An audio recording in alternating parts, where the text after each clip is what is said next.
চাকরি কেড়ে নিল বিজেপির বিধায়ক। বিস্ফোরক অভিযোগ এক দরিদ্র পরিবারের। কেন কেড়ে নেওয়া হলো এই ব্যক্তির চাকরি? কোন বিধায়ক কেড়ে নিলেন? ত্রিপুরার কোন প্রান্তে হয়েছে এই ঘটনা?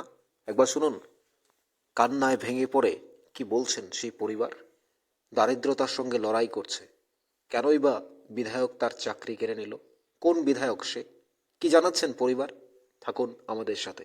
আমি আমার মুখ্যমন্ত্রীর কাছে ওই দাবি বা বিন্দু দেবনাথ আমাদের ধনপুরের বিধায়ক, ওনার কাছে আমার এই দাবি, আমার যখন চাকরিটা আমার থাকে লক্ষ্য করে আমরা আমরা তো বিন্দু দেবনাথের ভোট দিছি। বিন্দু দেবনাথ থেকে আমরা চাকরি খাইব। এমএলএ নামও কইছে, আমরা কইছি যা, তারা কইছে না। আমরা তো বিন্দু দেবনাথের ভোট দিছি। বিন্দু দেবনাথ থেকে আমরা চাকরি খাইব। এমএলএ নামও কইছে, আমরা কইছি যা, তারা কইছে না। আমরা কইছি আমরা তো আমরা সিপিএম এটাও কইছি, আমরা সিপিএম এর লাগে আমি কইছি আমরা সিপিএম লিখছি, আমরা তো বিজেপি রে ভোট দিছি। মানে কইছে কি আপনারা সিপিএম? তার মানে সিপিএম করার ফলে আপনার তা থেকে শেষ পর্যন্ত এটাই তো আমরা সিপিএম করি। আমরা কইছি বিজেপি রে ভোট দিছি, বিজেপি আইছে ধরি আমরা কেমনে সিপিএম রইলাম। যে সময় যে সরকার আছিল আমরা এই সরকারের ভোট দিছি। এখন সিপিএম বিজেপি, আমরা বিজেপি রে ভোট দিছি। আমরা অপরাধ কিটা? ওই দিত চাইছিল না, তখন তারা কি কইছিল? তারা কইছে আমরা কইছি, আমার স্বামী কইছে আমি বুঝা লই বুঝা সই দিব। আজ আমার ছেলে কইছে আমরা একটা দিন সময় দেন। বুঝো তুমি 6 মাস বুঝো যাও, কার লগে বুঝবো? হ্যাঁ করে হাসি দিয়ে কার লগে বুঝবো জানেন না? ওই বুঝবো কি শোভন দাসের লগে। এরা কারা যারা আসলো? তুফান মিয়া আর তুফান সরকার জরিয়া বাড়ি পড়াশোনা করেছি এইটা দিয়ে। এখন কি হয়েছে আপনার স্বামীর যে চাকরির বিষয়টা, যে দীর্ঘদিন ধরে চাকরি করতে জোরাজুরি করতে আছে, সই দিত। হ্যাঁ, এখন জোর জবরদস্তি করে সই নিছে। আমি চাই আমার যে অবস্থা, আমি কোনো কেউর কাজও করতাম পারি না, এরপরে অসুস্থ পড়ে গেছে গত বন্যা ফরনের পরে। আমি কিছু লোক আছে যেমন ফিন্টু ঘোষে বারবার করতে আছে আমারে যে তুমি জায়গা দাও। ফিন্টু ঘোষ কে? হ্যাঁ, কি ফিন্টু ঘোষ হলো কি আমি জানি না, আমরা এই পাড়ারে কিন্তু এর নেতা বলে কি ফহারি না কি জানি, দুই পঞ্চায়েতের। আচ্ছা, তো এরপরে বহু কহনের পরে এরপরে আমি একদিন গেছি, আমার ডাকাইছে, ফোন করছে আর আমি গেছি, আর আমারে কইতে আছে আমি জায়গা দিতাম। আমি জায়গা দিমু কইতে, আমার তো জায়গা বলতে মেশিনে জায়গা দিতে? হ্যাঁ, মেশিন কি হয়েছে? মেশিন ঘরটা বন্যা ফুরে গেছে গা। করোনার পর আমি ব্লকে একটা অ্যাপ্লিকেশনও করছি যে মেশিন ঘরটা তাড়াতাড়ি করে দোনের লাগিয়া, কিন্তু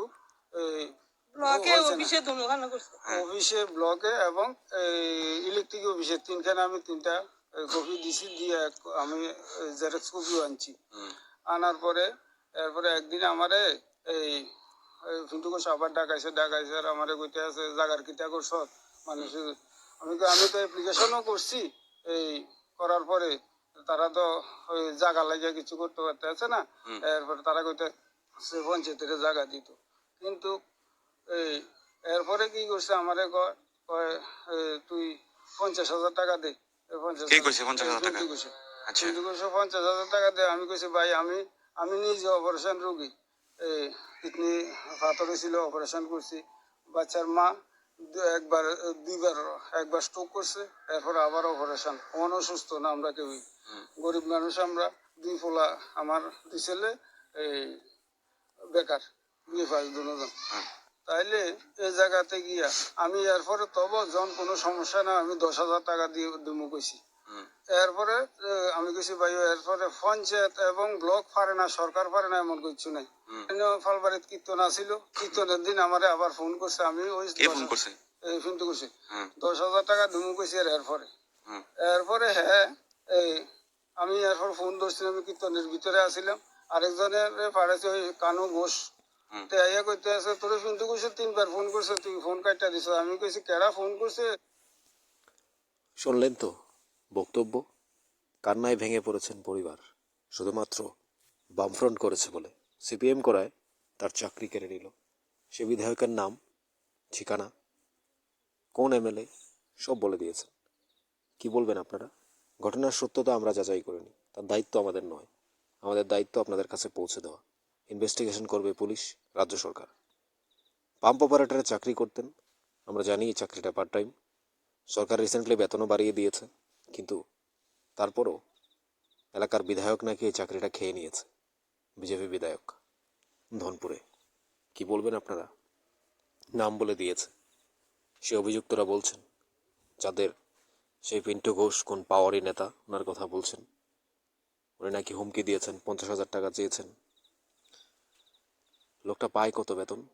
50,000 টাকা যদি ওনাকে দিতে হয়, তাহলে রাজ্যের মাননীয় মুখ্যমন্ত্রী প্রফেসর ডক্টর মানিক সাহা তার কাছে আবেদন জানিয়েছেন সুশাসনের কি করছেন গ্রামে, অর্থাৎ এই চুনুকটি নেতারা কিভাবে মানুষকে হয়রানি করছে একবার ভেবে দেখুন।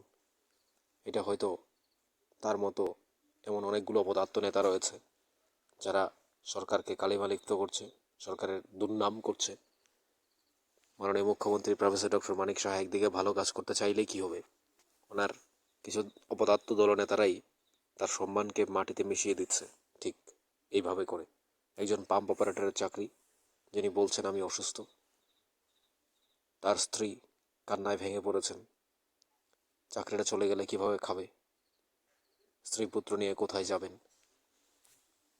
এই কান্নাটা কি গ্রামে কারা থাকে, কতটা অসহায়, পাম্প অপারেটরের চাকরি করে কত টাকা বেতন পায়, এটা রাজ্যের মানুষ প্রত্যেকে জানে। কিন্তু কেন এই মানুষটার সাথে এগুলো করা হলো? আশা করি রাজ্যের মাননীয় মুখ্যমন্ত্রী প্রফেসর ডক্টর মানিক সাহা, মন্ত্রী পরিষদ এবং রাজ্য সরকার এবং পুলিশ নিশ্চয়ই বিষয়গুলো দেখবেন দায়িত্ব সহকারে। কারণ যদি অপরাধ করে থাকে, অপরাধের শাস্তি পাবে। কিন্তু যদি অপরাধ না করে শুধুমাত্র সিপিএম করায় চাকরিগুলো চলে যায়, তাহলে সত্যিই সেটা দুঃখজনক। বিজেপি, কংগ্রেস, সিপিএম মেইন কথা নয়। আমরা প্রত্যেকে মানুষ, একে অন্যের সাথে আমরা সহায়তা করব, সহযোগিতা করব, এভাবে রাজ্য এগিয়ে যাবে, সেটাই আমরা চাই। রাজ্যের মাননীয় মুখ্যমন্ত্রী যখন বলছেন এ রাজ্যে চাকরি হবে ট্রান্সপারেন্টির সাথে, এ রাজ্যে চাকরি হবে স্বচ্ছতার সাথে, আমরা সিপিএম, কংগ্রেস, বিজেপি দেখব না, তাহলে এখানে একজন বিধায়কের নামে যে অভিযোগ করা হলো, বিস্ফোরক অভিযোগ, অর্থাৎ সেটা নিশ্চয়ই করে মাননীয় মুখ্যমন্ত্রী অবশ্যই দেখবেন। আমরা জানি না এই ঘটনার সত্যতা কী রয়েছে।